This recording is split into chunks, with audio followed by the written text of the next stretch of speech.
प्रेम होता ही ऐसा है, हम अपने आप को रोकने की कोशिश करते हैं पर रोक नहीं पाते हैं। उस प्रेम में डूब जाते हैं और आज उसी प्रेम में अभिमन्यु और डायना डूब रहे थे, एक दूसरे में समाहित हो रहे थे।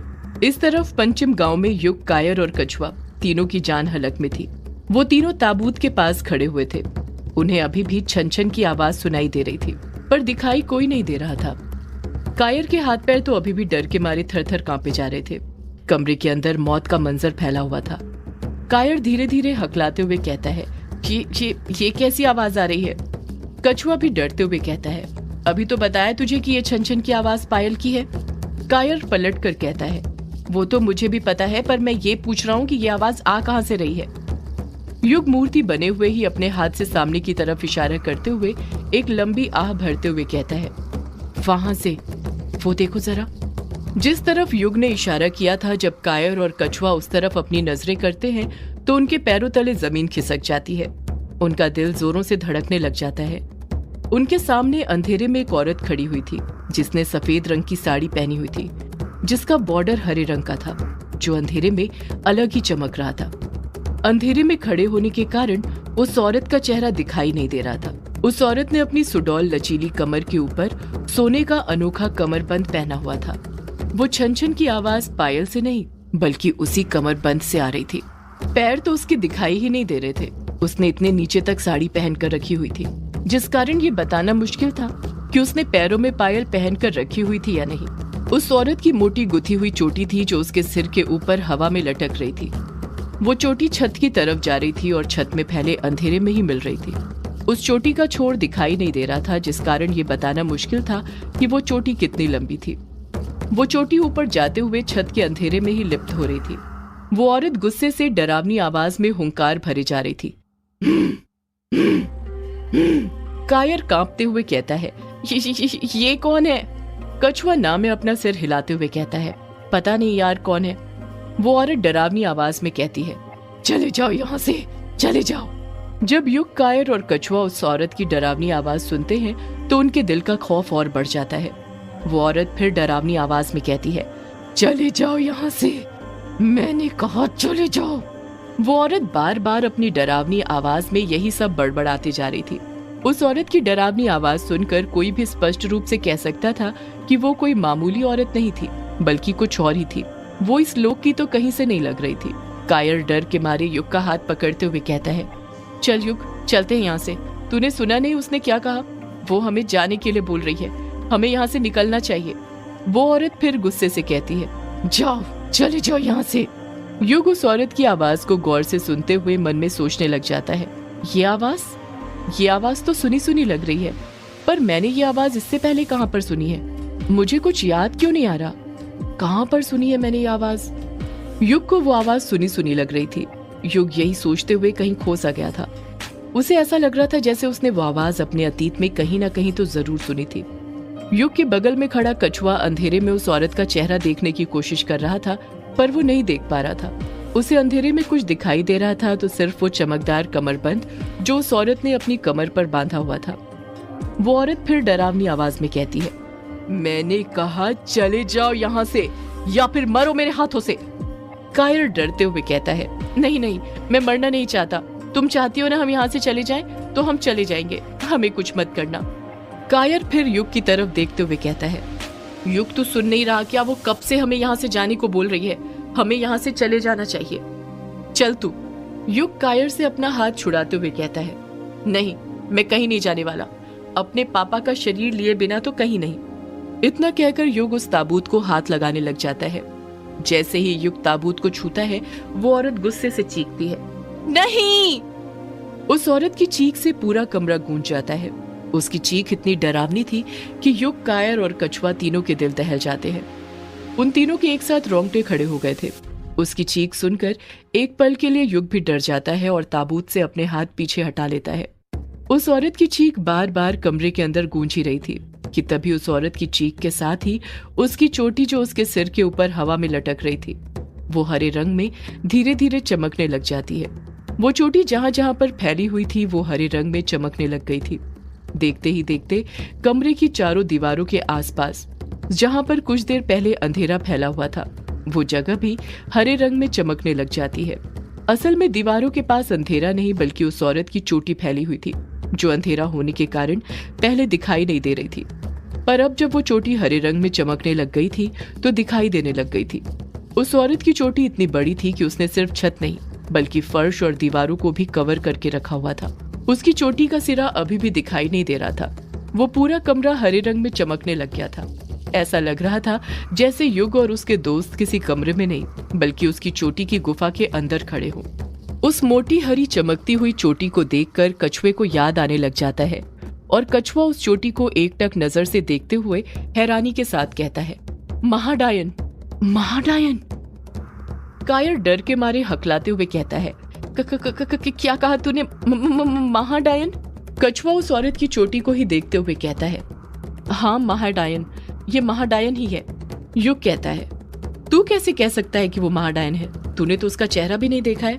कछुआ हड़बड़ाहट के साथ पलट कर कहता है, चेहरा नहीं देखा तो क्या हुआ, चोटी तो दिख रही है ना। इतनी बड़ी चोटी सिर्फ डायनों की होती है और ये डायन नहीं महाडायन है, क्योंकि महाडायन की चोटी ही हरे रंग में चमकती है। दादी ने एक बार मुझे इसके बारे में बताया था कि महाडायन की चोटी इतनी बड़ी होती है कि उसका सिरा दिखाई नहीं देता है। और तू खुद देख ले, इसकी चोटी कितनी बड़ी है, शुरुआत कहाँ से हो रही है वो तो दिखाई दे रहा है पर अंत कहीं नहीं। कछुए की बात ने युग की बोलती बंद कर दी थी। अब उसे भी यकीन हो गया था कि उसके सामने महाडायन ही खड़ी हुई थी। युग महाडायन को एकटक नजर से देखते हुए कहता है, पर ये जिंदा कैसे हो सकती है? ये तो सदियों पहले मर गई थी ना, इसी ने तो यक्षिणी को अभिशाप दिया था। तुम लोग ये कैसे भूल सकते हो? ये जो कुछ भी हो रहा है सब इसी की वजह से हो रहा है। सारे फसाद की जड़ यही है। कायर डरते हुए कहता है, युग, सारे फसाद की जड़ महाडायन नहीं बल्कि वो भक्षानर है। ये सब उसके कारण हो रहा है। युग बड़बड़ाता है, मतलब अगर ये महाडायन जिंदा है तो फिर भक्षानर भी जिंदा होगा, पर कैसे? वो दोनों तो मर गए थे ना। कछुआ और कायर कुछ कहते उससे पहले ही महाडायन फिर डरावनी आवाज में कहती है, मैंने कहा चले जाओ यहाँ से, निकलो यहाँ से। कायर डरते हुए हड़बड़ाहट के साथ कहता है, कौन जिंदा है, कैसे जिंदा है, ये सब छोड़ो अभी और जल्दी से निकलो यहाँ से, वरना भक्षानर जैसे मरा था हम भी मर जाएंगे। युग, तू सुन रहा है ना मैं क्या कह रहा हूँ, तू चल यहाँ से। कछुआ भी कायर का साथ देते हुए कहता है, हाँ युग, कायर सही कह रहा है, हमें यहाँ से निकलना चाहिए। शायद ये महाडायन बस यही चाहती है कि हम बस यहाँ से चले जाएं। ये हमें कुछ नहीं करेगी, तभी जब से जाने को कह रही है। युग ना में अपना सिर हिलाते हुए कहता है, नहीं, मैं अपने पापा का शरीर लिए बिना कहीं नहीं जाने वाला। कछुआ युग को समझाते हुए कहता है, मुझे नहीं लगता ये महाडायन तुझे तेरे पापा का शरीर यहाँ से ले जाने देगी, क्योंकि यही है जिसने इतने सालों से तेरे पापा का शरीर यहाँ पर छुपा कर रखा हुआ था। वो सप्तम चक्र बनाए थे। मैं कह रहा था ना, वो सप्तम चक्र किसी डायन ने बनाए थे।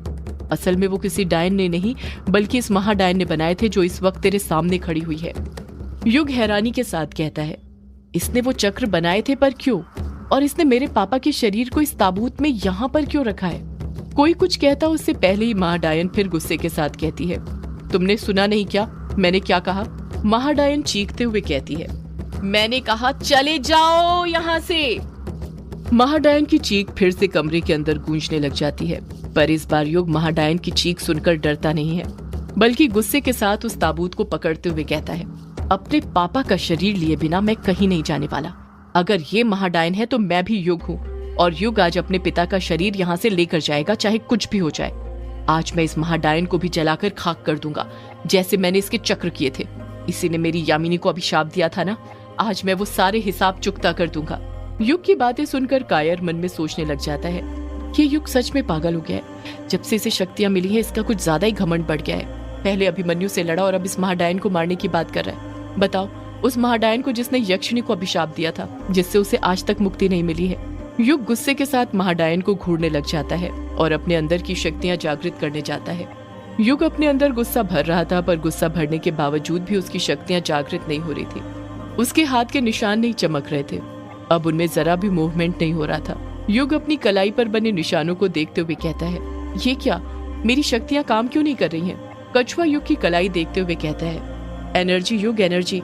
इंसान की शक्तियां तभी तक काम करती हैं जब उसके अंदर एनर्जी होती है, और तू तो अपनी सारी एनर्जी खत्म कर चुका है उन चक्रों को तोड़ने में।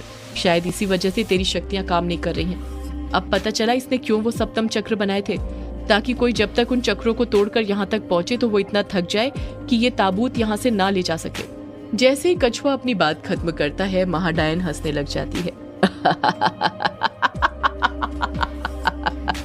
महाडायन की खौफनाक हंसी कमरे के अंदर गूंजने लग जाती है। महाडायन धीरे धीरे अपने कदम युग के पास बढ़ाने लग जाती है। जैसे जैसे महाडायन अपने कदम आगे बढ़ाते जा रही थी, उसकी कमर में बंधे कमरबंद के घुंघरू बज रहे थे, जिसमें से छन छन की आवाजें निकल रही थी। जैसे जैसे महाडायन युग के करीब पहुंच रही थी, युग के दिल की धड़कन तो बढ़ ही रही थी, साथ में कायर और कछुए की भी धड़कनें बढ़ती जा रही थी। कुछ ही देर में महाडायन युग के पास पहुंच जाती है, उसके चेहरे के एकदम सामने। युग देखता है कि महाडायन के चेहरे पर महाडायन के चेहरे की ही परछाई थी, जो काली शक्तियों से बनाई गई थी, जिस कारण उसका चेहरा दिखाई नहीं दे रहा था। उसकी बस आंखें दिखाई दे रही थी, जो हरे रंग में चमक रही थी। ऐसा लग रहा था जैसे महाडायन उन्हें अपना चेहरा नहीं दिखाना चाहती हो, उन तीनों से छुपा कर रखना चाहती हो। महाडायन युग के पास जाकर फुसफुसाते हुए कहती है, तू बच्चा है युग, सच में बच्चा है, जो उसके कहने पर यहाँ पर चले आया। जैसे ही महाडायन ये बात बोलती है, युग सख्ते में आ जाता है। वो मन ही मन सोचने लग जाता है, इसे कैसे पता चला कि मुझे किसी ने यहाँ पर भेजा है? उस काले साए की तरह ये मुझे बच्चा क्यों बोल रही है? महाडायन गुस्से के साथ कहती है, तुझे यहाँ पर नहीं आना चाहिए था युग, नहीं आना चाहिए था। युग इस बार महाडायन से बिल्कुल नहीं डरता है, क्योंकि उसके दिमाग में इस वक्त सिर्फ एक बात घूम रही थी, और वो थी उसे अपने पापा का शरीर कैसे भी करके वहां से लेकर जाना है। उसके दिमाग में एक मकसद था, और जब आप अपने मकसद के पीछे लगे रहते हो तो आपके अंदर का सारा डर निकल जाता है, और वही डर इस वक्त युग के अंदर से निकल गया था। युग गुस्से से महाडायन को घूरता है और अपने हाथों से उसका गला दबाने की सोचने लग जाता है।